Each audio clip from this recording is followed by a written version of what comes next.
Olá, querido amigo, querido irmão, seja muito bem-vindo ao seu programa semanal de estudo da lição da Escola Sabatina, onde juntos aprendemos muito mais, se atentando aos detalhes da Palavra de Deus. E nessa semana nós vamos estudar um tema muito interessante, que é a quarta lição desse trimestre, que diz assim: um Deus apaixonado e compassivo. Eu quero convidar você a comprar sempre as lições com os comentários de Ellen Goldwhite, porque dessa maneira você vai enriquecer muito mais seu estudo, principalmente você que é professor da lição da Escola Sabatina. Vai ter um conteúdo embasado no assíduo do Senhor. Também quero agradecer aos seus comentários, aos pedidos de oração. Também fizemos um apelo na semana passada que você deixasse aí os pedidos que foram atendidos, para que nós venhamos compartilhar também com as bênçãos do Senhor na sua vida. E nessa semana eu gostaria de apresentar aqui os companheiros de estudo. Aqui à minha direita é o pastor Benjamin. Seja bem-vindo mais uma vez, pastor. Muito obrigado, Kleber. Para mim é uma alegria estar aqui novamente. Que Deus abençoe a vida de cada um de nós. Amém. E aqui à minha esquerda é o irmão Silverino Kiel. Seja bem-vindo. Obrigado, Kleber. Obrigado a vocês que têm sido uma fiel audiência ao programa Lições da Eternidade e têm tornado, assim, o nosso canal mais feliz em, semanalmente, podemos estar estudando juntos. Amém. Bom, eu queria agora falar algo que para a gente é sempre um desafio, né? Porque pessoas vêm, pessoas vão. E quando pessoas precisam ir, elas sempre deixam saudade no nosso coração. E algumas mais do que as outras. Nós estamos perdendo, como diz a irmã White, um dos nossos melhores homens aqui, de maneira local, mas a gente entende que também vamos estar ampliando. Eu gostaria de agradecer de maneira pública e especial pelo Kleber, pelo trabalho que o Kleber tem realizado aqui nesse programa, ele que teve a ideia de lançar o Lições para a Eternidade. Mas hoje nós vamos fazer a investidura do pastor. O Kleber vai passar o bastão. O Kleber vai estar indo, né, juntamente com o Helry e com outro obreiro nosso aqui, o Jim, dirigir o projeto Tempo de Semear no Pará. E aí ele não vai estar mais à frente da lição. Ele ainda vai permanecer aqui alguns dias, mas não vai estar mais gravando a lição conosco. E aí hoje nós vamos estar, então, passando o bastão para o pastor Benjamin. Ele que vai ficar à frente do nosso programa aqui, Lições para a Eternidade. E eu gostaria, em nome do IAG, em nome deste canal, agradecer, Kleber, por todo o seu esforço, por todo o seu empenho, o seu carinho, o seu dinamismo. Você vai, mas com certeza vai deixar um legado precioso. Que Jesus continue acompanhando a sua vida. Amém. Amém. E que Deus possa abençoar ricamente também a vida do pastor, assumindo aí essa tocha, né? Que eu possa estar à altura, né, e dar continuidade ao bom trabalho que o Kleber tem feito e que mais pessoas possam ser alcançadas, estejam engajadas em assistir.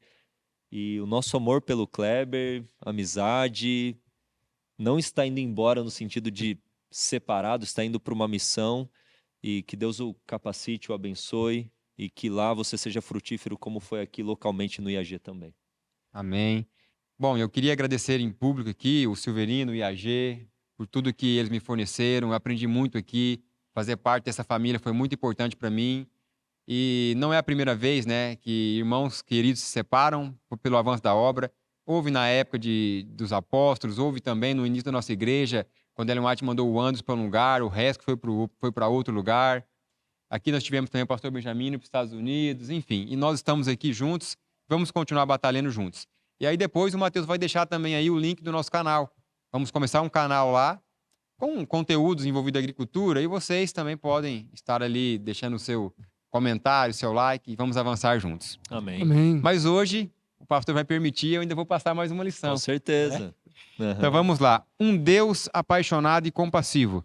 Pastor, eu gostaria de ler e comentar já o verso para memorizar, que está em Isaías 49, versículo 15. Sim, diz assim a palavra de Deus. Será que uma mulher pode se esquecer do filho que ainda mama, de maneira que não se compadeça do filho do seu ventre? Mas ainda que esta viesse a se esquecer dele, eu, porém, não me esquecerei de você. Isaías 49, 15. Como nós comentamos na lição da semana passada, Deus ele faz uso de uma linguagem humana para que nós possamos, quem sabe, compreender um pouco mais do seu amor para conosco. E aqui neste texto de Isaías 49:15, ele usa o amor de uma mãe para com seu filho. E é interessante quando nós olhamos aquelas filas na prisão, você vê normalmente figuras femininas, são mães. É difícil ver uma figura ali paterna. E as mães ficam ali no sol, no sacrifício, no sofrimento muitas vezes, para ter o contato com o filho, levar algo para o filho. Então, de uma maneira natural, as mães, por terem gerado a criança, etc., elas possuem esse amor forte, existe esse vínculo muito intenso entre a mãe e o filho. Mas Deus fala assim: é possível ainda que essa mãe se esqueça que esse amor seja falível, seja mutável, mas o meu amor por vocês é imutável, é infalível, ainda que essa mãe se esqueça, que é algo improvável, a não ser por uma patologia, a mãe faria isso com uma criança, mas ainda que essa mãe que amamenta faça isso, jamais me esquecerei de ti. Então é um amor de fato ainda incompreensível para nós, insondável, que nós vamos conhecer e estudar por toda a eternidade. Então esse verso ele é maravilhoso, ele expressa o amor de Deus por nós, mas certamente temos muito mais a compreender a respeito deste amor e nós vamos dedicar a eternidade para nós sondarmos este amor, que é um amor imutável e eterno. E um elemento interessante, né? A analogia que é feita, e ela é expressa no verso 16. Eis que nas palmas das minhas mãos eu te gravei. Então, por que Jesus não se esquece de nós? Nós estamos muito, muito próximos a Ele. Nós estamos gravados, de maneira simbólica, claro que o texto diz isso, nós estamos gravados nas palmas de suas mãos. E é interessante notar que uma cicatriz é uma evidência eloquente de uma experiência que a gente teve, né? É verdade. Então, por exemplo, quando eu olho para minha mão, eu tenho um corte aqui, não sei se vai dar para ver. A hora que eu olho para esse corte, o meu cérebro processa na minha rede neural, no meu hipocampo, de maneira até mais específica, todos os dados que envolveram esse incidente. Então eu me lembro até da sensação de dor. Ou seja, a cicatriz é um elemento crucial que me liga a experiências do passado. É como se fosse uma perfeita biografia daquela experiência que eu tive. Um registro, Um né? registro. Uhum. Então, quando o texto diz que Jesus nos gravou nas palmas das suas mãos, quando ele olha, ele tem a mesma sensação como se aquilo tivesse acontecido há minutos. Ou seja, é muito presente, é muito patente na vida dele. Uhum. E aqui no livro Cantares 8, verso 6, diz: põe-me como selo sobre o teu coração, como selo sobre o teu braço, porque o amor é forte como a morte, e duro como a sepultura, e tem ciúmes, e as suas brasas são brasas de fogo, com veemente labaredas. Ou seja, é um registro eloquente do amor que Jesus tem por nós, né? Assim como a mãe tem pelo filho. Amém. E esse amor mais forte do que a morte é o que de fato a lição tem trabalhado essa semana. É esse amor que excede todo entendimento. E um aspecto interessante aqui, Kleber, é das faculdades inferiores, que são paixões e desejos. Nós podemos entender aqui paixões no aspecto também das emoções.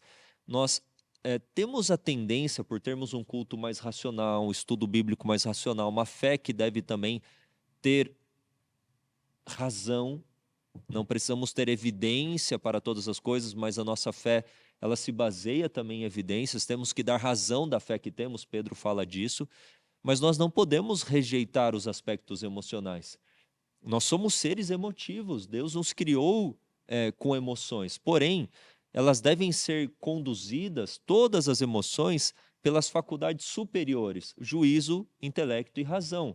Elas não podem tomar as rédeas da vida, porque senão a gente vai cair naqueles crimes, né? Como as pessoas falam, eu matei por amor, eu amava tanto que eu não suportei, fui lá e tirei a vida da pessoa porque eu não suportava ver a pessoa com outra pessoa. Não, isso não foi amor, isso foi uma paixão doentia, desequilibrada, que tomou as rédeas da razão, da consciência da pessoa. Então, de fato, nós temos que sentir, O amor, ele tem que ser sentido também. Por mais que ele seja um princípio, por mais que o amor seja uma escolha, nós precisamos senti-lo, mas o sentimento não pode tomar as rédeas. As rédeas quem toma é a razão, é a consciência e o juízo diante de Deus, controlando os aspectos emotivos. Ellen White fala a respeito disso aqui na página 31 dos comentários dela, que diz assim, ó, o amor não é simplesmente um impulso. Então, ele também é, mas não é simplesmente um impulso. Uma emoção transitória. O aspecto da paixão, da emoção é isso, né? A transitoriedade. Dependente de circunstância. O amor não depende de circunstância. É um princípio vivo, um poder permanente. Então, nós temos aqui que o amor, por mais que Deus ele sinta, é emotivo nesses aspectos da linguagem bíblica até, e eu entendo que é um tanto quanto para nós entendermos, o amor ele é um princípio, ele é uma escolha, ele é uma decisão, não depende de circunstância. Aquilo que Paulo fala em 1 Coríntios 13, que a lição vem abordando. Então nós temos que ter esse cuidado, né? As faculdades superiores dominando sempre as faculdades inferiores para não ter essa inversão. E aí que está o problema muitas vezes de nós termos pensamentos, sentimentos descontrolados, darmos vazão, rédeas soltas, e o diabo se aproveita disso. E não podemos abrir essa brecha para o inimigo. Amém. Não querendo fazer chover no molhado, mas o senhor fez um comentário, eu estava pensando até antes sobre isso, né? Que o que faz o amor de Deus ser grande é porque o amor de Deus não é impulso.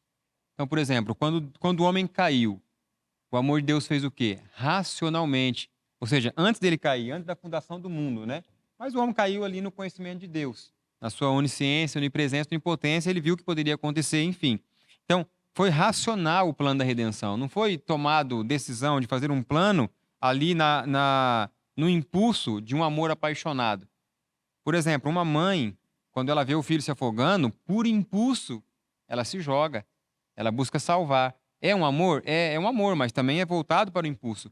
Agora, todas as ações de Deus não são voltadas para o impulso, mas são voltadas pela razão. Deus decidiu, de fato, olha, se ele pecar, nós vamos pagar o preço vai ser esse, vai ser humilhação, vai ser tudo isso, mas nós vamos morrer pelo pecador. E isso faz esse amor ser maior ainda do que muitas vezes é apresentado para nós, né? Sim, um ponto que eu esqueci de falar, que é interessante, que a razão deve te levar à emoção. Quantas vezes você lendo um livro, principalmente a Bíblia, livros maravilhosos como Desejar Todas as Nações, e já fazendo uma propaganda aqui, nós temos este livro super acessível, traduzido sob o título O Desejar Todas as Eras, a maior e mais linda biografia de Cristo, escrito este livro por Ellen White. Quantas vezes lendo este material, lágrimas caíram, né? Dos meus olhos, encharcando mesmo. Tem problema chorar, se emocionar? Não tem problema, mas a razão deve te levar à emoção. O problema é quando as pessoas querem te apelar da emoção para a razão. Aí é problemático, mas a razão deve te levar a um aspecto emocional. Somos seres emotivos, isso tem que ser valorizado, e a linguagem bíblica apresenta Deus também sentindo, né? Sendo compassivo, e a linguagem do pai, a linguagem da mãe, a linguagem do noivo, da noiva, todas essas linguagens para expressar o seu amor por nós, para tentarmos enxergar e entendermos o seu amor por nós. A lição de domingo, ela vai continuar abordando esse tema maior do que o amor de mãe. Então é interessante nós sempre entendermos que é maior, não é igual. É maior, porque ainda que uma mãe viesse, né, rejeitar o seu filho, Deus não rejeitaria. Isso é importante nós sempre meditarmos nisso, porque quando nós olhamos para uma pessoa, ou quando nós olhamos para nós, puxa vida, eu tenho 30 anos que eu estou aí lutando contra Deus, e Deus não me ama mais, porque foi muito tempo, foi 30 anos aí de rejeição, mas o amor de Deus por nós, ele é eterno.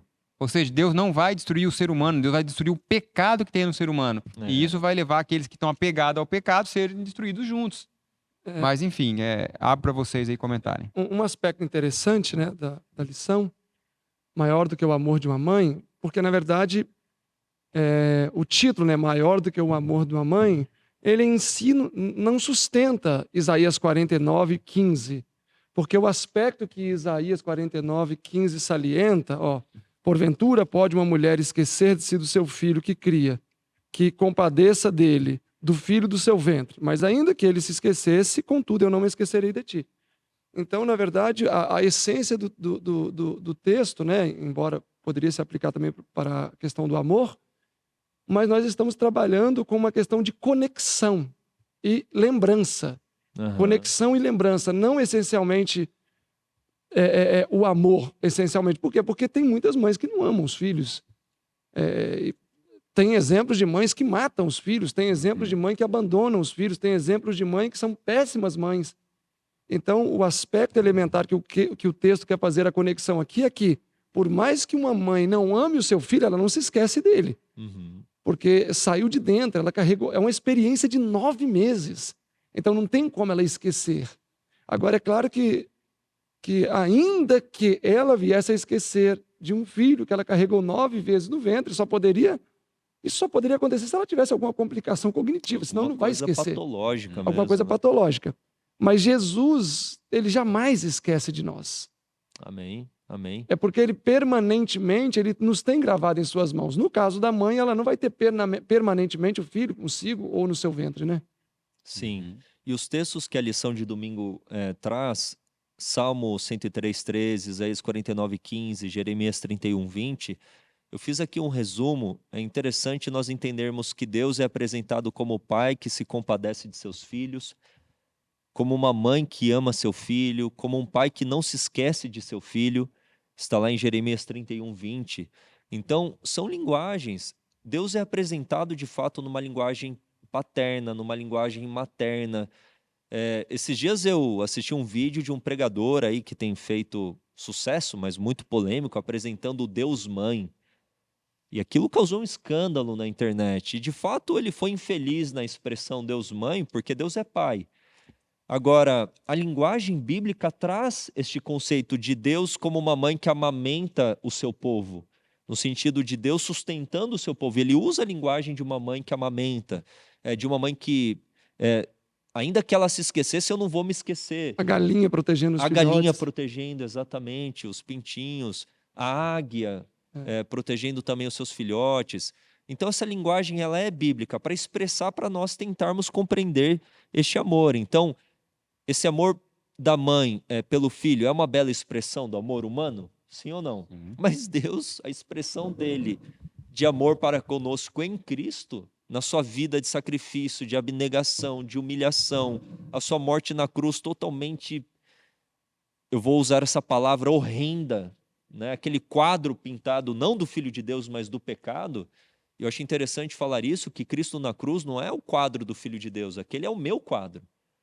Abandonado, afastado de Deus, chicoteado, traído, humilhado. Aquele é o meu quadro, é o quadro do pecado, né? Então, olha só a expressão do amor de Deus por nós, padecendo tudo isso para nos salvar. Então, é algo muito profundo, é algo muito eterno.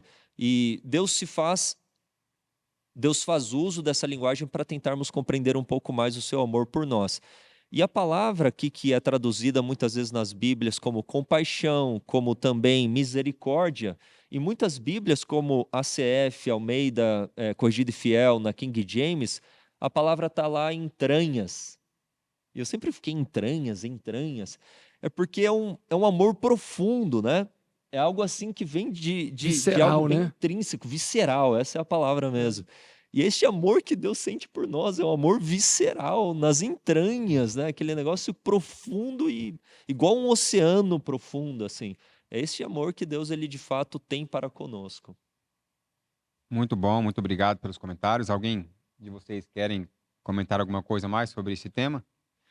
Eu acredito que a gente pode ler Romanos 8, 38 e 39, é um texto que expressa isso, né? E só reiterando, Ellen White fala que o amor de Cristo ele é imutável neste contexto, né? Nas citações da lição de domingo. E esse é o ponto, ele não muda. E eu até me lembro de um texto que está em Maior Discurso de Cristo, se eu não me engano, é página 35 ou 38, eu não estou certo, mas ela fala que o amor de Cristo ele é tão profundo e tão amplo que este amor muda o nosso caráter. Amém. Ou seja, a ferramenta que ele usa para a nossa transformação é o amor. E claro que isso já é uma eloquente advertência, né? Porque às vezes a gente pensa que o amor leva à complacência, né? Leva à condescendência. Mas o amor, quando você ama também um amor, um amigo, quem quer que seja, este mesmo amor pode levar aquela pessoa à mudança também. assim como o amor de Jesus nos leva à mudança. Amém. Amém. Aproveita e lê pra gente aí, Silverino. Romanos 8, versos 38 e 39. Diz assim: porque estou certo de que nem a morte, nem a vida, nem os anjos, nem os principados, nem as potestades, nem o presente, nem o porvir, nem a altura e nem a profundidade, nem alguma outra criatura nos poderá separar do amor de Deus, que está em Cristo Jesus, o nosso Senhor. Esse Que texto é lindo. maravilhoso, é poderosíssimo mesmo. Amém. Muito bom, né? Avançando um pouco na lição aqui agora entra um tema que, olha, de fato, quando nós vamos estudar esse capítulo que está lá em Oséias, é algo que nos constrange, né? Porque se tem uma coisa que o brasileiro, eu acho que todo mundo, mas principalmente o brasileiro, ele dá valor é na fidelidade da esposa para com o marido, e o marido também com a esposa, claro. Mas aqui fala assim, ó, lendo aqui a notinha da lição. O livro de Oséias escancara a incalculável profundeza do amor de Deus por seu povo. Ele ordenou ao profeta Oséias: vá e case com uma prostituta e tenha com ela filhos de uma prostituta, porque a terra se prostituiu, desviando-se do Senhor. Oséias 1:2. Posteriormente, o capítulo 11 de Oséias retrata o relacionamento de Deus com seu povo, utilizando a metáfora de um pai amoroso em relação ao seu filho. Então aqui, como o Silver sempre gosta de dizer, Oséias ele foi uma profecia viva, né? Uma parábola Uma viva. parábola viva ali. É. Que parábola mais sofrida. E agora fica a pergunta aí, fica aberto, né? Um amor angustiante. Será que Deus, de fato, não sente tristeza? Não vou falar angústia, mas tristeza de olhar para nós e vermos que nós estamos agindo como uma prostituta que se afasta do marido, que vai e faz tudo quanto é coisa que vai deixar o marido triste? Olha, amar é um risco. E Deus ele correu esse risco, essa angústia na eternidade, a partir do momento que ele, sendo amor e desfrutando de um amor perfeito entre as pessoas da divindade, escolhe criar um ser livre. E o amor, ele precisa existir necessariamente no ambiente de liberdade, porque o que Deus ele quer das suas criaturas é uma obediência livre, um espírito voluntário, não um ser mecânico, algo imposto, obrigatório. Então, Deus, ao ter criado a primeira criatura livre, esse amor passou a ter angústia. De que maneira, né, nesse tópico? Do amor de Deus ser rejeitado. Deus ele quer que as suas criaturas desfrutem do seu amor, tenham esse relacionamento com ele, o ame. Por que não? Deus ele almeja ser amado no sentido assim, de um filho seu o amar. Ele ordena, né? Ordeno que ameis ao Senhor seu Deus. É, exato, e Deus tem alegria. Nós vimos na semana passada, Sofonias 3, versículo 17, que nós podemos tirar um sorriso do rosto de Deus, até um louvor de Deus. Sofonias fala isso, capítulo 3, versículo 17. Então Deus almeja ser amado, por que não? Lógico, o seu amor, ele é todo suficiente, etc., mas a linguagem bíblica é essa. Deus, ele quer ser amado também pelas suas criaturas. Só que o amor tem um risco, o amor bíblico. Esse amor, ele pode ser rejeitado, esse amor, ele pode ser descartado, esse amor, ele pode ser mal compreendido. E Oséias 11, o próprio livro de Oséias trata aquela prostituta fazendo o quê com o amor oferecido por Oséias? Incondicional. Sendo rejeitado, ela sempre volta para a prostituição, sempre volta. Isso causa o quê no profeta? Angústia. E o capítulo 11 de Oséias vem retratando o amor de Deus para com seu povo da mesma maneira de um pai para com seu filho. Oséias 11 fala, versículo 3, todavia eu ensinei a andar a Efraim. Eu ensinei a andar meus filhos. Né? Peguei na mãozinha, ensinei a andar. O versículo 4 diz, atraí-os com cordas humanas, com laços de amor, e fui para eles como os que tiram o jugo de sobre as suas queixadas, e lhes dei mantimento. Olha só, eu libertei eles do contexto da escravidão, eu dei mantimento, eu sustentei o meu povo, eu o amei. Mas o que o povo fazia? Rejeitava. A infidelidade. Então o amor ele tem os seus riscos. A gente corre risco quando escolheu casar, não é verdade? Sim. Do adultério, da infidelidade, mas eu entreguei isso à minha esposa, confiei isso à minha esposa e ela a mim, e Deus confiou isso a nós, e existe a angústia desse amor ser rejeitado. Então, é o risco que o amor corre, né? É porque o amor incondicional, ele deve ser oferecido ou recebido independentemente das circunstâncias. Dentro da realidade humana, nós muitas vezes somos seletivos. E o nosso amor, em vez de ser um amor angustiante, ele passa a ser um amor condescendente, um amor complacente. E isso é muito real, por exemplo, muitas vezes pai para filhos, né? Eli, por exemplo. Eli foi condescendente, teve um amor condescendente com seus filhos para não ser um desafeto. E no intuito de não sofrer como um desafeto, ele era complacente consigo mesmo. Ou seja, ele não queria sofrer com a realidade de os filhos não amarem ele.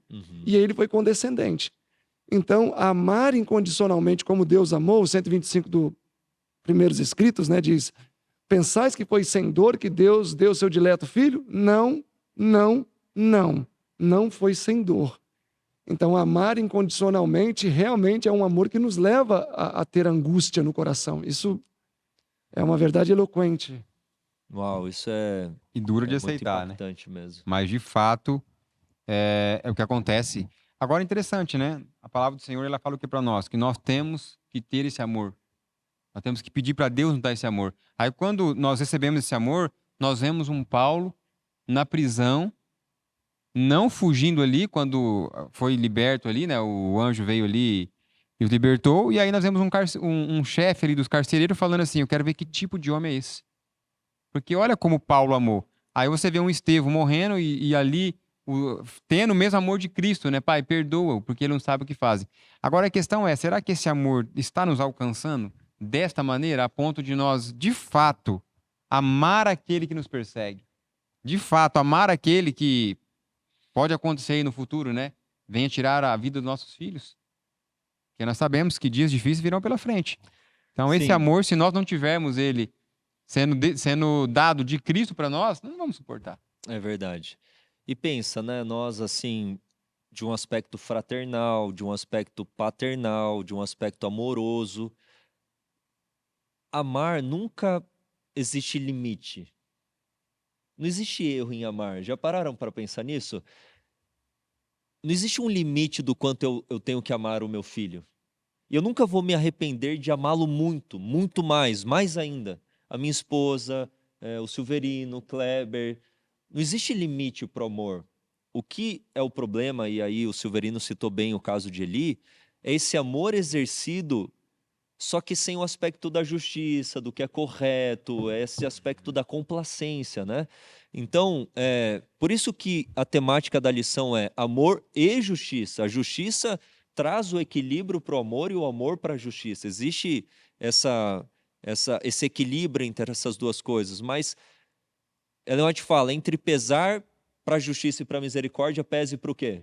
A misericórdia. O ponto é esse. Então, você amar, você nunca vai se arrepender disso. E não existe limite para o amor. O amor tem que ser dado em baldada, assim, né? E na Tem que ser dado em baldada. E na verdade é interessante pensar que o amor não é para eu me sentir bem.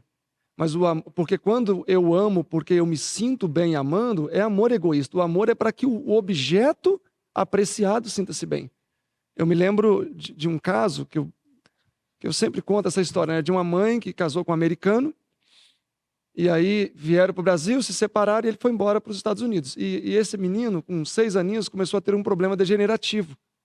E aí o pai falava, olha, deixa eu trazer ele para cá. Ela ganhou a guarda, deixa eu trazer ele para cá, porque aqui tem muito mais recurso. E ela, não, vou tentar. E ela falava, como que eu vou viver longe do meu filho? Ou seja, o amor dela estava todo pautado no egoísmo. Nela mesma. Tanto que a criança não foi, e 2 anos depois a criança morreu.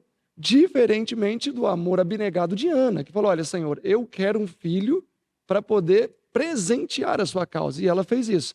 Então, muitas vezes também, aquilo que nós julgamos ser um amor genuíno, nós só amamos porque o amor nos faz bem, não porque o amor está fazendo outro bem. E isso é bem verdade até quanto com filho, né? Então, o amor que faz com que só eu me sinta bem, tem aquele gozo, tá ali com a esposa, é um amor egoísta, né? Avançando um pouco mais aqui agora, nós vamos entrar, eu acho que no cerne dessa lição, que é a compaixão de Jesus. O que vocês gostariam de trazer sobre esse ponto, que para mim é Que a compaixão de Jesus é tudo para nós, né? Sim, essa linguagem que a gente tem falado das entranhas de uma maneira visceral que o Antigo Testamento apresenta, o Novo Testamento também apresenta na figura, na pessoa de Jesus. Então, Jesus, em diversos textos, ele tem compaixão, ele tem misericórdia, e o termo em grego é equivalente aos termos em hebraico. Então, ele teve de uma maneira visceral, de uma maneira nas entranhas, ele teve compaixão. E aqui eu fiz um apontamento, né, das ocasiões em que a lição traz os textos, né? Quando Jesus olha para aquelas pessoas como ovelhas que não têm pastor. Ali ele se comoveu de uma maneira assim profunda e íntima. Quando ele passa a curar os enfermos, ele vê aquele povo doente, enfermo, e teve compaixão dessas pessoas também. A cura de um leproso, ele olha para aquele leproso e ama aquele leproso. E o termo ali também é compaixão, de uma maneira visceral. A ressurreição do filho da viúva, ela já era viúva, provavelmente ela estava fadada à pobreza, à prostituição, à miséria, e perdeu o filho. Para aquela mulher, aquilo seria um fardo, assim. E Jesus olha para aquela mulher e ama aquela mulher de uma maneira muito compassiva. Então, os termos são muito equivalentes, porque o Deus do Antigo Testamento é o mesmo Deus do Novo. Glória a Muitas Deus. pessoas querem fazer essa diferença, mas é o mesmo caráter, é a mesma pessoa. É claro que nós temos circunstâncias diferentes, né? Mas é a mesma pessoa. Era o filho lá no Antigo Testamento que já se apresentava como sendo o príncipe dos príncipes, o príncipe da aliança, o anjo da aliança, o Deus de Israel. É a mesma pessoa. Então, esses textos apresentam, de fato, Jesus amando de uma maneira visceral, de uma maneira profunda mesmo. É interessante pensar que, comumente, nós não temos dificuldade de ter compaixão de pessoas que estão próximas a nós, amigos, familiares, miseráveis, talvez na rua, mas existem muitas classes que a gente talvez não pensa assim com tanta compaixão. Por exemplo, agora é para reflexão de quem está em casa também, para nossa. Quantas vezes a gente se compadece de quem está sendo executado a cada dia em pena de morte lá nos Estados Unidos e outros lugares? Pessoas que cometeram crimes, estão morrendo perdidas e vão ressuscitar para sofrerem a morte eterna depois. Comumente nós não vamos ter tanta compaixão dessas pessoas, e isso acontece muito. Ou compaixão das milhares de crianças que morrem nesses países aí por inanição, morrem de fome, entre tantas outras atrocidades. O interessante é que Jesus, ele tinha compaixão da classe ser humano. Ele tinha compaixão dos seus discípulos, ele tinha compaixão dos judeus, ele tinha compaixão de Pilatos também, porque o Sr. White fala que quando ele olhou para Pilatos e viu o desespero em Pilatos, falou: se tu és o filho de Deus, fala. E aí ela fala que ele atenuou a dor de Pilatos. Falou: Pilatos, você cometeu um erro, mas não é maior do que o erro de Anás e Caifás. Ou seja, Jesus atenuou o sofrimento de Pilatos. Então, quando Jesus estava na cruz, o desejado 760, diz que quando Jesus falou assim: Pai, perdoa-os porque eles não sabem o que fazem. Ali diz que o céu ficou assombrado com tamanha misericórdia e compaixão. Amém. E é interessante que ali Jesus, no seu momento de agonia da cruz, o que precedeu e o que foi durante e o posterior, Jesus não sabia se ele iria ressuscitar. E quando ele ressuscitou, ele não sabia se tinha sido aceito o sacrifício. Mas vamos ficar com a mente de Jesus quando a senhora White fala que ele não viu além da tumba. Então, quando Jesus intercedeu na cruz, ele intercedeu sem ter a certeza de que ele iria ver o desfecho dessa história. Então, certamente ele pensou: bom, eu não sei o que vai ser de mim, mas Pai, perdoa eles, dê uma chance para eles. Se eu fracassei e eu acho que eu fracassei, eu acho que eu não vou sair da tumba, mas lembra deles, tenha compaixão deles. Então, Jesus intercedeu até por uma classe que estaria eternamente perdida sob o governo de Satanás. Ou seja, ele teve compaixão da raça humana. Isso é tremendo, né? Isso é profundo demais. E ele não apenas teve compaixão, a lição trabalha também, mas ele, ao ter compaixão, supria as necessidades. E tem a figura do bom samaritano, que é a figura de Cristo, né? E ali a história, que é uma história real, nem diria parábola, porque é uma história real que de fato aconteceu, né? Jesus ele é retratado como bom samaritano, mas tem a pergunta, quem é o meu próximo? Porque eles faziam acepção de pessoas. Diferença, né? Diferenciação entre pessoas. Quem eu devo ajudar? Quem é o meu próximo? E Jesus conta essa parábola e termina com uma pergunta. Quem foi o próximo daquele homem? Daí responderam no orgulho, aquele que usou mais de misericórdia e compaixão, que foi o bom samaritano. O que Jesus quis dizer com essa pergunta? Você que está nos acompanhando.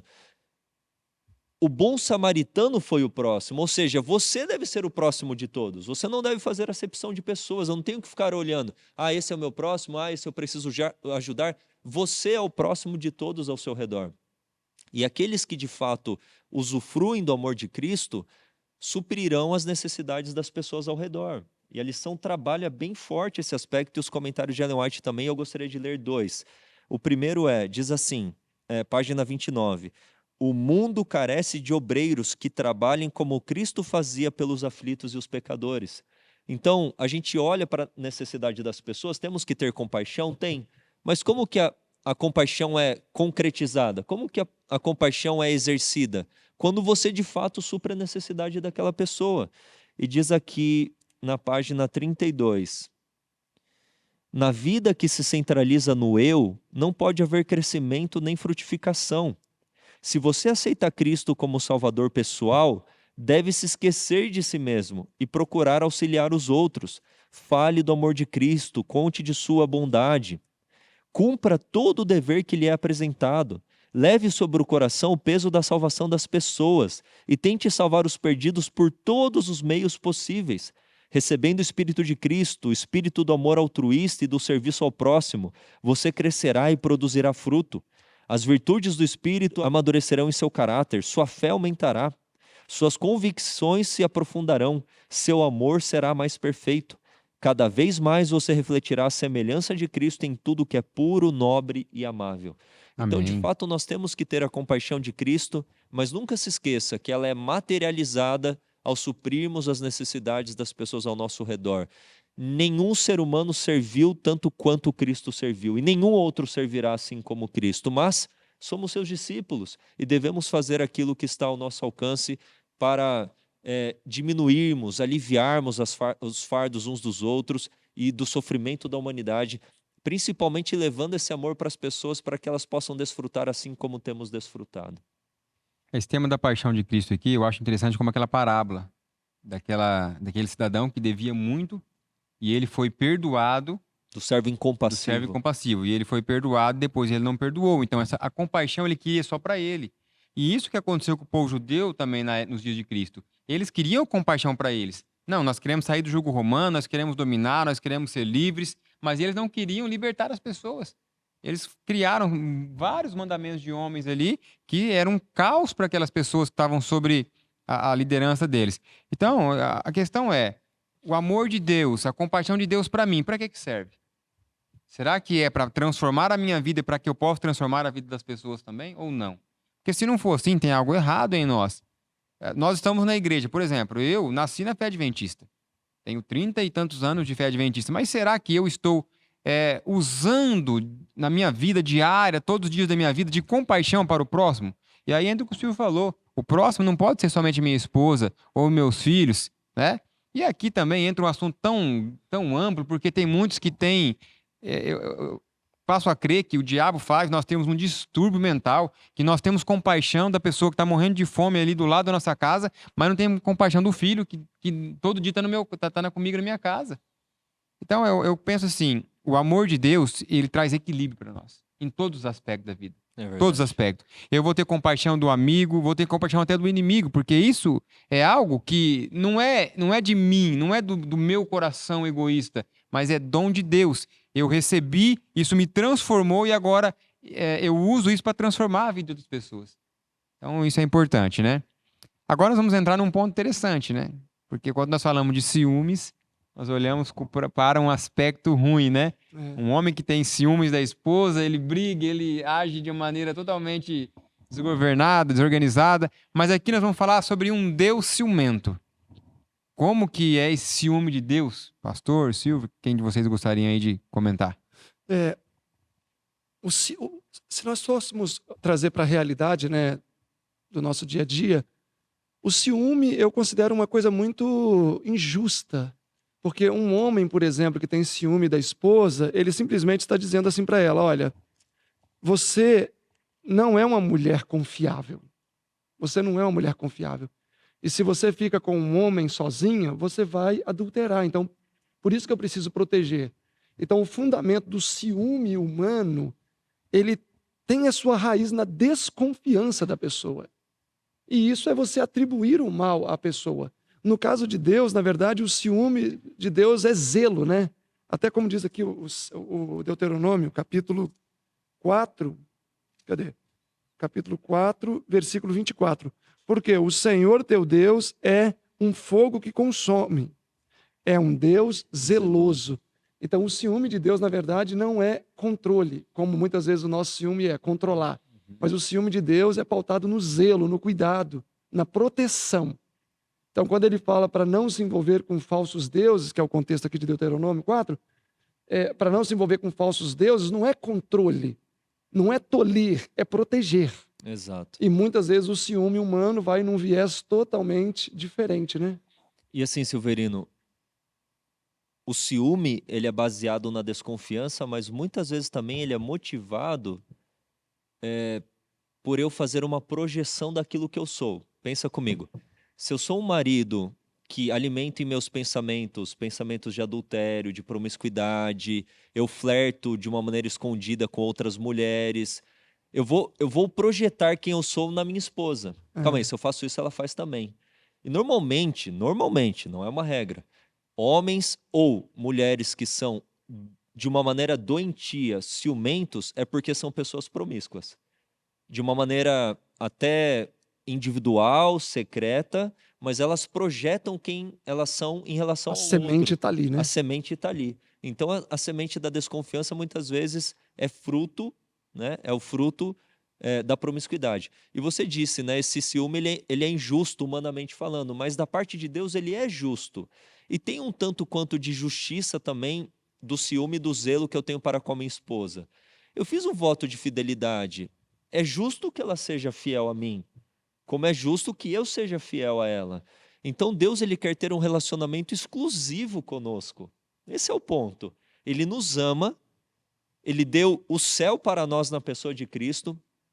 Nunca poderemos falar que Deus poderia ter feito mais, porque no dom de Jesus ele deu todo o céu e teria feito isso por um só pecador. Palavras da inspiração. E o amor de Deus por nós é tão grande que ele quer ter um relacionamento exclusivo para conosco. Isso é justo? Claro que isso é justo. Agora, na nossa infidelidade, Deus sabe que nós iremos sofrer, que nós iremos padecer muitas coisas, e Deus tem esse zelo para conosco, esse ciúme, ele quer ter um relacionamento exclusivo. Mas não é algo doentio, desequilibrado, mas é algo como o Silverino apresentou, de proteção, de cuidado, de amparo. Ele quer que nós estejamos como pintinhos debaixo da sua asa, né? Você vê uma cadela, né, que acabou de ter uma cria, como que ela é zelosa pelos seus filhotes. Uma égua vai se aproximar de uma vaca que teve um bezerro. O Silverino trabalhou muito tempo igual a Mós, né, Silverino? Muito tempo com gado. Como que é uma vaca que acabou de ter o bezerro? Ela enfrenta tudo e qualquer coisa, não teme nada. Esse é o zelo, esse é o ciúme, de proteção, de cuidado, porque ainda é um serzinho inofensivo, ainda não sabe andar direito. Assim somos para com Deus. Ele quer ter um relacionamento exclusivo para conosco, ele tem esse zelo de inflamação mesmo, de inflamar, de chama, né? Ardente. O Espírito Santo tem isso para conosco. Amém. E louvado seja Deus por isso, né? Louvado seja Deus. E nós temos isso para com Deus, para com a causa de Deus, para com a verdade? É um ponto a gente questionar. Para meditarmos, né? E eu penso também que o ciúme está muito pautado na questão que o ser humano ele olha para o outro como fosse posse. Então, por exemplo, a minha esposa é minha. E aí é onde entra o medo. Será que eu estou correndo risco de perdê-la? Então aí é onde entra aquele ciúme doentio, onde você quer, de uma maneira ou de outra, usando a força, a violência, tudo que está ao seu alcance, segurar ali. Esse não é o ciúme de Deus. É tanto que tem homens que matam a mulher por ciúme. Por causa De tamanho que é o sentimento de posse. Já Deus não é assim. Porque por mais que Deus nos ama, Deus nos chama, mas Deus nos deixa livre.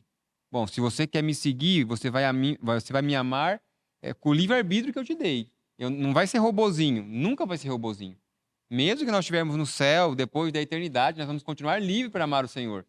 Você poderia escolher pecar? Poderia, mas não vai escolher. Porque, como o senhor citou sábado pregando, quem vai querer voltar a esse mundo aqui? Em sã consciência, vamos estar ali com as nossas paixões, paixões não, as emoções todas equilibradas, enfim.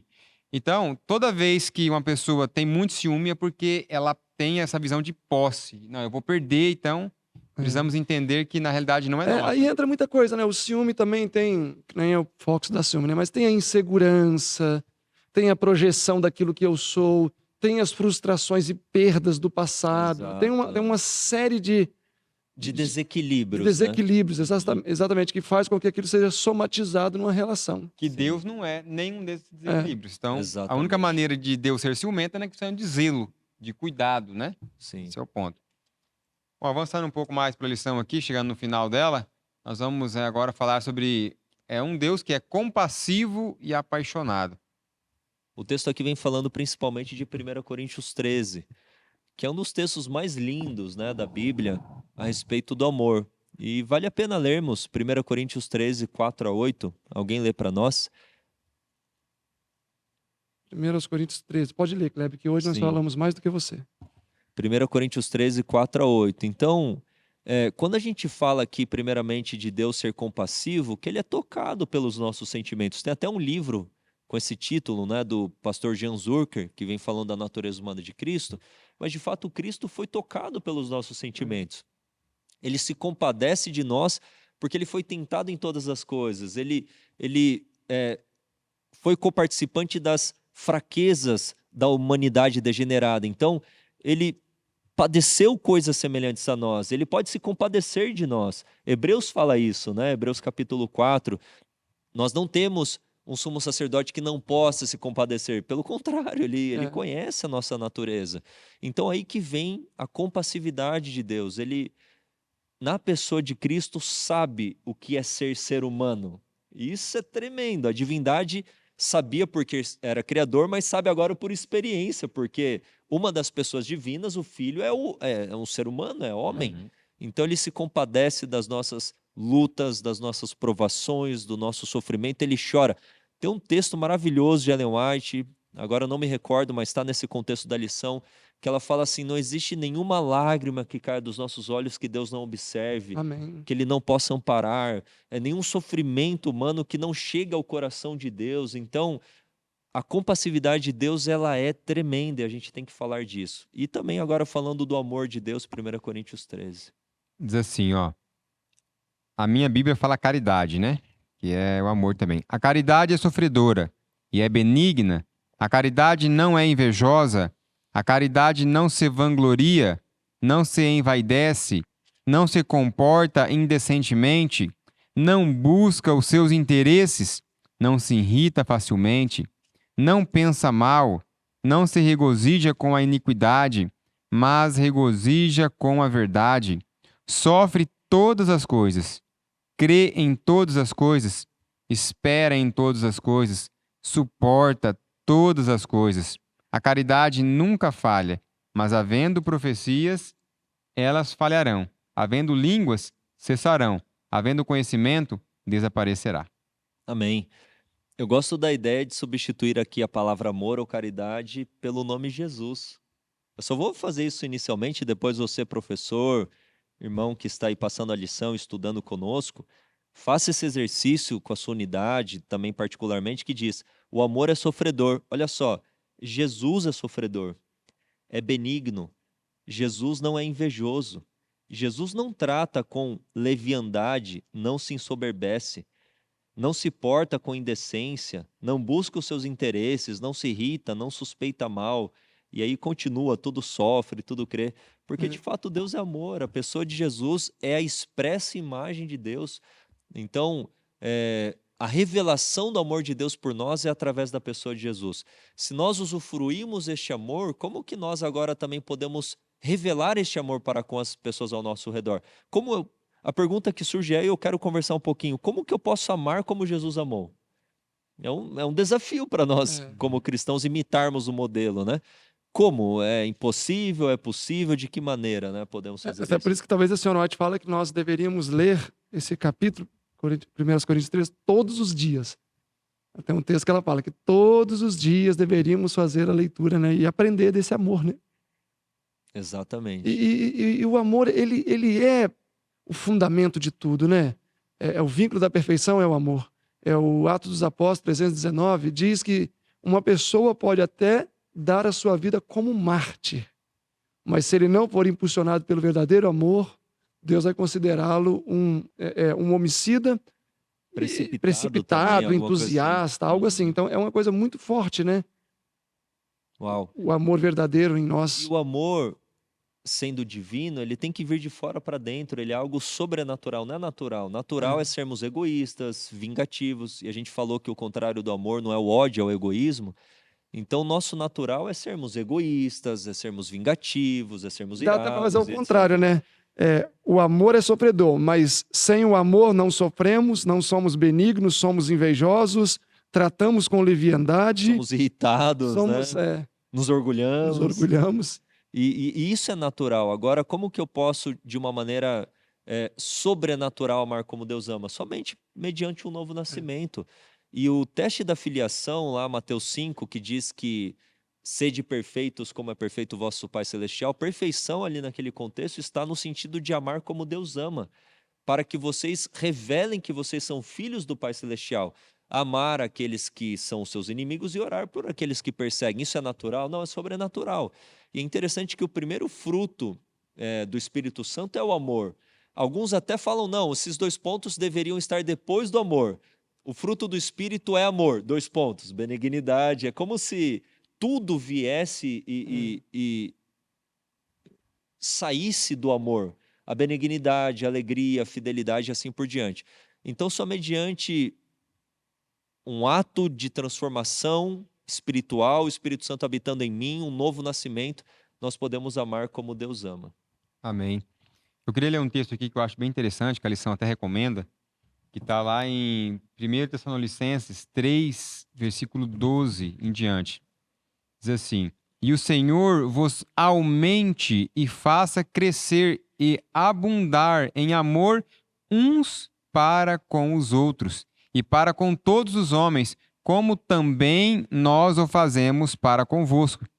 Ao final, ele pode estabelecer os vossos corações para que sejais irrepreensíveis em santidade diante de Deus, nosso Pai, na vinda de nosso Senhor Jesus Cristo, com todos os seus santos. Amém. Amém. Eu achei tão interessante esse texto porque existe o risco de nós falarmos assim, não, eu tenho amor, eu amo. Mas se de fato amamos, nós vamos ver esse amor ser transbordado para os nossos semelhantes.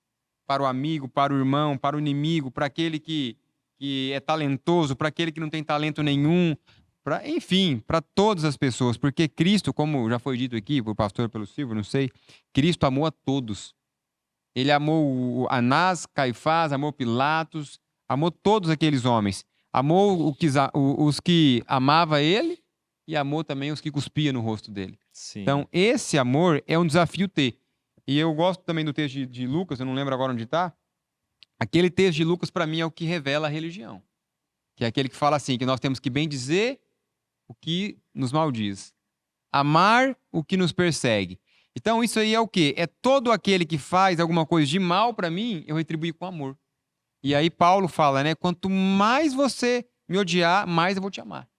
Então, o que aconteceu com Paulo? O discípulo que matava só para ver, como diz, o sangue cair, né? E depois transformado de uma maneira que amava, ainda que aquela pessoa o ferisse, ainda que aquela pessoa quisesse o matar. É uma transformação de fato que houve em Paulo, sem dúvida nenhuma, que foi esse amor que cada dia cresceu no seu coração. Você citou um ponto aqui que não tem como passar por alto, porque a gente comentou que amar como Deus ama é sobrenatural, mediante uma regeneração, habitação interior do Espírito. Paulo, em Filipos, no cárcere, ele estava cheio do Espírito Santo, ele estava louvando com Silas. O que ele estava fazendo? Ele estava se enchendo do Espírito. Paulo fala que nós devemos nos encher do Espírito, com cânticos espirituais e etc. Então, Paulo estava fazendo isso, louvando a Deus, citando as promessas de Deus. Ele estava cheio do Espírito Santo. E aquele carcereiro, ele era tão maligno que ele prendeu Paulo e Silas no madeiro, no tronco, para ouvir os uivos de Paulo e Silas. Ele tinha prazer na angústia e no sofrimento das pessoas. Mas quanto mais, como você disse, Paulo e Silas sofriam aquele ódio, mais eles louvavam a Deus. Eles estavam cheios do Espírito. Nós temos aqui essa linda caneca, né? Lições para a eternidade. Um dia, quem sabe, a gente pode até fazer um lançamento dessa canequinha para você ter aí na sua casa, né? Então, imagina essa caneca aqui, ó, cheia de água. Tem algum espaço para alguma gota de egoísmo, de ódio, de vingança? Não tem espaço. Então o coração de Paulo ali estava transbordando de amor. Quando aquele carcereiro teve o terremoto, ele ia se suicidar, ele poderia ter ficado escondidinho com Silas, né? Deixa ele se matar, esse homem mau, um a menos no mundo. Só que ele fala o quê? Não faça isso contigo. Olha só o que é isso. Se isso não é amor, mas por que ele pôde expressar esse amor como Deus ama? Porque ele estava cheio do Espírito Santo. E é isso que nós precisamos. E daí o texto diz assim, que daí, crê no Senhor Jesus, será salvo tu e tua casa, mas logo em diante diz que aquele carcereiro, no mesmo dia, aceitou a Jesus como Senhor e Salvador, levou Paulo e Silas para a casa dele, Paulo e Silas pregaram para a família aceitou, e naquele dia o carcereiro estava assim lá nas costas de Paulo e Silas, fazendo o quê, Silver? Fazendo o quê? Cuidando. Olha só o que o Silverino falou no início, é o amor que redime, é o amor que transforma. Aquele carcereiro de um diabo, ele virou um filho de Deus, amando como ele foi amado. Então esse é o ponto, né? Amar como Deus ama é sobrenatural, somente sendo cheio do Espírito Santo. Em 1 Pedro 4,8, né, fala que nós devemos amar uns aos outros ardentemente, pois o amor cobre a multidão de pecados. Então Paulo amava ardentemente aquele carcereiro. E por causa disso, os pecados daquele carcereiro naquele momento foram cobertos no olhar de Paulo, né? Amém. Às vezes a intolerância, até com erros pequenos de quem está próximo a nós, é evidência que não existe esse amor ardente, né? É verdade. Que Deus possa nos encher desse amor, porque se nós estivermos cheios desse amor, ele vai transbordar para as pessoas que estão ao nosso redor. Quero até tomar um pouco desse amor aqui, ó. Bom, que Deus abençoe Amém. cada um de vocês. Agora eu queria convidar o pastor para trazer suas últimas palavras para os queridos que nos acompanham. Eu quero terminar lendo aqui na sexta-feira apenas uma frase que diz assim: não somos dignos do amor de Deus, mas Cristo, nossa segurança, é digno e completamente capaz de salvar todos os que recorrem a Ele. Em nome de Jesus, que possamos desfrutar de uma maneira fiel deste amor, que possamos ter este relacionamento íntimo com Cristo, de exercermos a mesma compaixão que Ele teve para com as pessoas, de exercermos para com as pessoas ao nosso redor, ao suprirmos as necessidades uns dos outros, e sermos habilitados por Deus, transformados por Deus a amarmos como Ele ama. Isso é perfeição de caráter, é amar como Deus ama, ser misericordioso como Ele é. Isso preparará, leia depois Parábolas de Jesus, capítulo 3, que vem falando a respeito do fruto do amor. Vale muito a pena ler este capítulo, Parábolas de Jesus, capítulo 3, e lá o texto que diz que Cristo aguarda com fremente desejo a manifestação de si mesmo em sua igreja. Quando o seu caráter se reproduzir perfeitamente em sua igreja, então ele virá buscá-la, redimi-la e falar, essa é a minha igreja, esse é o meu povo. Ali o contexto está falando do amor. Ou seja, se eu amar como Deus ama, ser misericordioso como Ele é, justo como Ele é, eu estou refletindo o seu caráter. E isso expressa fidelidade aos mandamentos de Deus, obediência e assim por diante. Então que possamos revelar isso dia a dia, em casa, com a esposa, com o marido, com os filhos. Aqueles que conhecem os nossos defeitos, esses são os mais difíceis de amar, na é verdade? Aquele que sabe onde é a feridinha que te machuca. Então que você possa se humilhar aos pés de Cristo, ser quebrantado na rocha e pela rocha, e exercer esse amor e compaixão para com as pessoas ao seu redor. Esse é o que eu anelo para a minha vida e que eu espero para a tua também, em nome de Jesus. Amém. Obrigado, pastor. Agora eu gostaria de convidar o irmão Silverino, que possa proferir suas últimas palavras. João 3,16 é um texto conhecido, porque Deus amou o mundo de tal maneira que deu seu Filho unigênito para que todo aquele que nele crê não pereça, mas tenha vida eterna. Esse texto apresenta 3 grandes verdades. A primeira delas o primeiro grande fato é que Deus deu seu Filho unigênito. O segundo grande fato é o fator condicional. E o terceiro grande fato é a consequência da escolha, né? Ou seja, aquele que crê terá vida eterna, aquele que não crê não terá vida eterna. Agora é interessante perceber que todos os elementos necessários que precisam ser impulsionados no nosso coração, Deus nos deu abundantemente. O próprio João Batista diz que Jesus é o Cordeiro de Deus que tira o pecado do mundo, e ali, quando fala o pecado do mundo, naturalmente é o pecado do nosso coração. Então, na verdade, enquanto nós merecíamos a morte eterna, Deus nos deu a vida eterna, mostrando que quando uma pessoa é indigna, é a grande evidência que, na verdade, ela passa a ser digna. E se nós aprendemos essa lição, creio que as pessoas que consideramos indignas, passaremos a considerá-las como pessoas dignas. E que Jesus possa operar isso no seu coração, no meu coração, no nosso coração. Amém. Amém. Obrigado, Silver. Que Deus seja louvado pela sua palavra e a palavra do pastor. Bom, eu gostaria de finalizar esse programa hoje lendo 2 textos para vocês, principalmente, né, expressando o meu agradecimento a todos vocês que nos acompanharam desde o primeiro programa Lições para a Eternidade. Quero que vocês continuem apoiando esse programa, aprendendo, se alimentando, mas como nós aqui já falamos, não somente consumindo conteúdo nesse programa, mas servindo também de esperança para as pessoas que pararam de ter esperança, que pararam de sonhar. Permita que esse programa que abençoe a sua vida chegue até outras pessoas, através de você compartilhar ou através de você explicar, falar aquilo que você tem aprendido aqui. O primeiro texto eu gostaria de ler está em 1 Tessalonicenses, capítulo 2, versículo 17, que fala assim: Nós, porém, irmãos, separados da vossa presença por pouco tempo, não do coração, apressamo-nos o máximo possível para vermos vossas faces com grande desejo.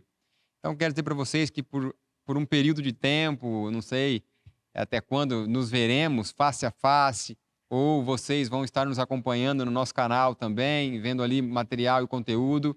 Digo para vocês que estou com o coração apertado, mas estou grato e feliz por cada um de vocês que aqui nos acompanharam durante mais de 2 anos praticamente aí de programa. Foi um prazer estar aqui com vocês, que vocês possam orar por mim, pelo Anderson, pelo Harry, que estaremos lá no Pará, mas por todos que aqui ficam também, que vão continuar desenvolvendo esse trabalho. Amém. E o outro texto que está em Tessalonicenses também, primeiro, versículo 4, capítulo 4, versículo 1, que diz assim: Além disso, vos rogamos, irmãos, e vos exortamos no Senhor Jesus, que, assim como recebeste de nós, de que maneira convém andar e agradar a Deus, assim andai, para que continueis a progredir mais e mais. Irmãos, então o apelo que eu faço é que vocês venham ser fiéis, continue nessa jornada, continue batalhando, se cair, levanta, mas não pare de caminhar, não pare, continue. Não sei se nós nos encontraremos mais aqui nessa terra, porque eu não sei o dia de amanhã, mas o apelo que eu faço é: busquem ser fiel a Deus naquilo que vocês ouviram, que nós trouxemos aqui, que eu trouxe aqui, que de fato é escriturístico. Aquilo que o homem fala, pode deixar de escanteio, mas aquilo que é bíblico, atenda o chamado do Senhor. Vamos ser fiéis a Deus, porque de fato Jesus está voltando e nós Amém. precisamos se encontrar na eternidade. Então esse é meu desejo, que Deus possa abençoar vocês. Mais uma vez, que vocês possam compartilhar esse conteúdo, vamos juntos levar essa mensagem mais longe, porque assim Jesus chega mais perto das pessoas. Vamos concluir com uma oração? Se curvem, vamos falar com o nosso Deus. Querido bom Deus, maravilhoso Pai, muito obrigado, Senhor, pelos momentos que passamos com os nossos irmãos, por todos os programas que aqui foram administrados pela minha pessoa. Pai, eu não sou digno, sei muito bem disso, mas que a sua graça possa me alcançar também e alcançar cada um dos irmãos que estiveram conosco aqui. Amém. Que o seu Espírito possa agora mais uma vez estar com o pastor Benjamin, trazendo uma porção dobrada, para que cada dia mais ele possa se desenvolver e fazer esse trabalho que ele já tem feito. Um dia ele dedicou a vida ao Senhor e ele continua nessa pegada, nessa jornada.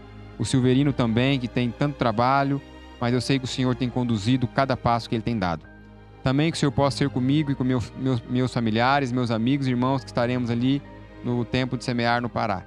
Enfim, Senhor, que a obra possa realmente ser concluída, não porque nós somos bons, mas porque o Senhor pegou homens ruins, que um dia eram carnais, e a sua graça e justiça transformou esses homens pela vida de Cristo. Amém. Esteja conosco, Senhor, e que nós venhamos realmente ser uma bênção na mão do Senhor para levar outras pessoas também para o Senhor.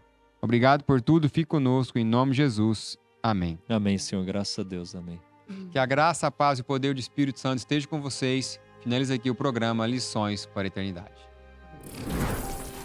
IAG, juntos avançaremos.